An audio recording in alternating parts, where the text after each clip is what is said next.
Jackson obviously is a good one, but probably and that's probably the most obvious one. But I think the other one has got to be Laureano. I mean, let's look at his numbers here. It's defense aside, he's one of the better defenders in the outfield game. Not counting the throw he threw off the ceiling the other night in Texas. We'll scratch that thing right there. Kind of comes with the territory sometimes when you got a great thrower like him.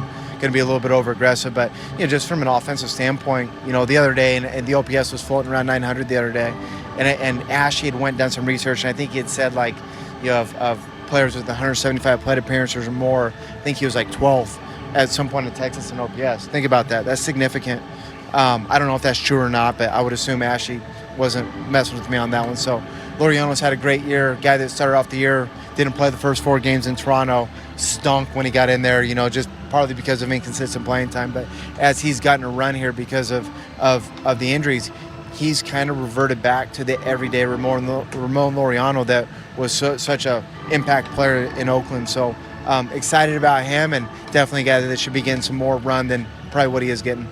Did the offense surprised you at all, or did you think that was in there just based on his track record and kind of what he did in Oakland back in those years? I think that's what you dream on. I think the expectation, he's still not, a 10-year Major League player, but I think the expectation that every player in the big leagues just is linear, that it completely goes up every year. I don't think that's realistic. I think we see it with some of our younger players where, they'll come onto the scene a little bit, and then there's going to be an adjustment period at certain times for guys. We're seeing it with Gunnar in some ways. You see it with Cowser in some ways.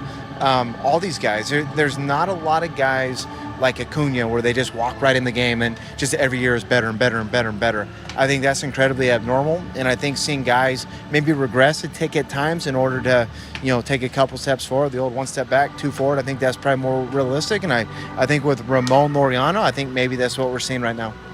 I know you've said that some of his mentorship stays in clubhouse, but when we talk about hard-nosed impact on these younger guys, it's always Odor and Chirinos. Where do you think Laureano stacks compared to guys like that and just his impact? Right there with him. I mean, just it's edgy, but it's a tough player, but it's a loving player.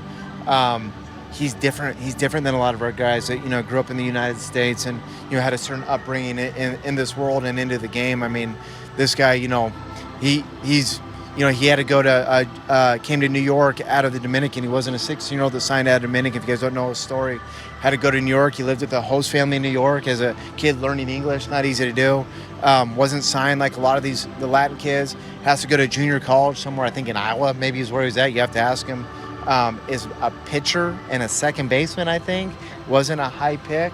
I think it was the Astros who grabbed him, right? And had a scratch and claw and fight for every bit that he got. Then he, kind of had the ups and downs, in Oakland and some of the things that kind of went on there. And here he is, So it's a guy that's a little bit weathered in some ways, and he's hardened in a lot of ways. And he's definitely a guy that I think that Jackson and Gunnar and Cowser and Westberg need to just kind of be around a lot.